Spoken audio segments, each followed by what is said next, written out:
ভাঙড়ে বিজেপির সভা বাতিল, অনুমতি নিয়ে টালবাহানা পুলিশের। অভিযোগ, যাদবপুরের বিজেপি প্রার্থী অনির্বাণ গাঙ্গুলি। সভার প্রধান বক্তা ছিলেন শুভেন্দু অধিকারী। অনুমতি নিয়ে পুলিশের টালবাহানার অভিযোগ।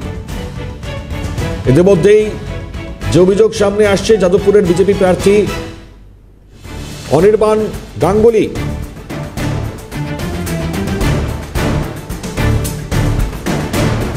অনির্বাণ গাঙ্গুলির এই মুহূর্তে দাঁড়িয়েছে অভিযোগ ভাঙড়ে বিজেপির এই সভা বাতিল নিয়ে।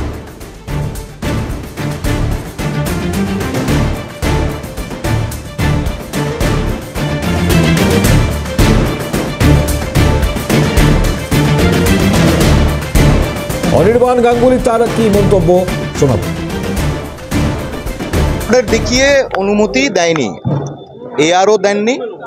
এআরও এবং এইখানে করবেন আমাদের সম্মাননীয় বিরোধী দলনেতা বলবেন, এটা ইজিলি অ্যাডজাস্টেবল ছিল।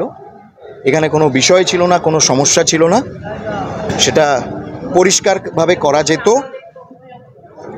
এখানে police observer refuse to intervene এবং এখানে এআরও ইনক্লুডিং এবং এই পুলিশ স্টেশনের যে ওসি, এরা সবাই নন কোঅপারেট করেছে, সবাই নন কোঅপারেট করেছে। এবং এখানে ইজিলি মানে কোনো একটা মিড পয়েন্ট, কোনো একটা কম্প্রোমাইজ করে একটা সিস্টেম অ্যারেঞ্জ করা যেত।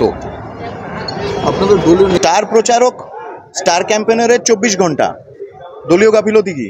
স্টার ক্যাম্পেনারের 24 ঘন্টা ইলেকশন কমিশনের রুল। এখানে তাহলে ওরা বলে দেবে না যে খালি সায়নী ঘোষ, শৌকত মোল্লা এবং অভিষেক ব্যানার্জি তারাই খালি এখানে করবে সভা, অন্য কেউ করবে না।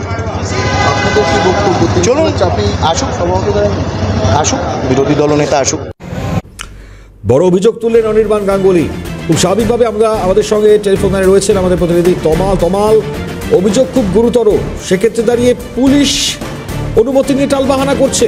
নির্বাচন কমিশনের আন্ডার আইন শৃঙ্খলা থাকবার পরেও কিভাবে সম্ভব? ভাঙড়ের কুলটিতে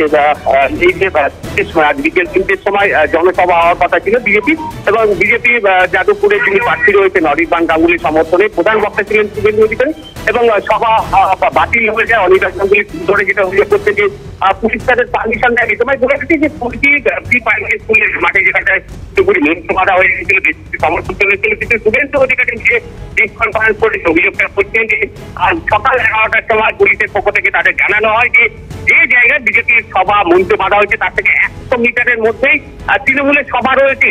যদিও আমরা নিজেরাও কিন্তু এই এলাকায় কোনো সভার মঞ্চ বা কোনো মাইক কিন্তু আমরা দেখতে পাইনি বা মাইকের কোনো সাউন্ডে শুনতে পাইনি, যে অভিযোগটা শুভেন্দু অধিকারী নিজেও করেছে।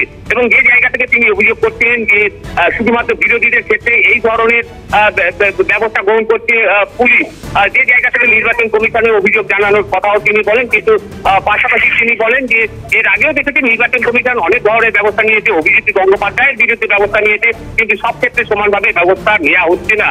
যে জায়গা থেকে তিনি এখানে ছিলেন সভা বাতিলের পরে তিনি বিস্ফোরক তিনি অভিযোগ করেছেন, সেই জায়গা থেকে দেখতে গেলে যে তিনি পরিষ্কার করে বলে দিয়েছেন যে বিরোধীরা যাতে ঐক্যবদ্ধ হয়, অর্থাৎ তৃণমূল বাদে সমস্ত বিরোধীরা যাতে ভাঙড়ে ঐক্যবদ্ধ হয় এবং বুথে যাতে তারা এজেন্ট দেয় এবং প্রতিটা বুথে ওয়েব ক্যাম্প সিস্টেম যেরকম থাকবে, পাশাপাশি প্রতিটা বুথে কিন্তু সেন্ট্রাল বাহিনী, কেন্দ্রীয় বাহিনী থাকবে বলে তিনি বলেছেন। এবং সেই জায়গা থেকে যাতে মানুষ নির্ভয়ে ভোট দিতে পারে তার জন্য দরকার রয়েছে প্রতিটা বুথে এজেন্ট বসানোর। সেই জায়গা থেকে তিনি মনোবল বাড়ানোর যেরকম চেষ্টা করেছেন, পাশাপাশি তিনি যেসব এজেন্ট তাদেরকে সাবধানও করে দিয়েছেন।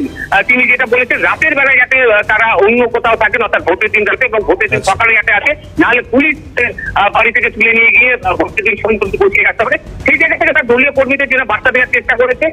অন্যদিকে এই যে তারকে সভা বাতিল করে দেওয়া হয়েছে, কিন্তু পুলিশ প্রশাসন এবং অবশ্যই শাসক দলের বিরুদ্ধে কিন্তু তিনি চোখ দেখেছেন।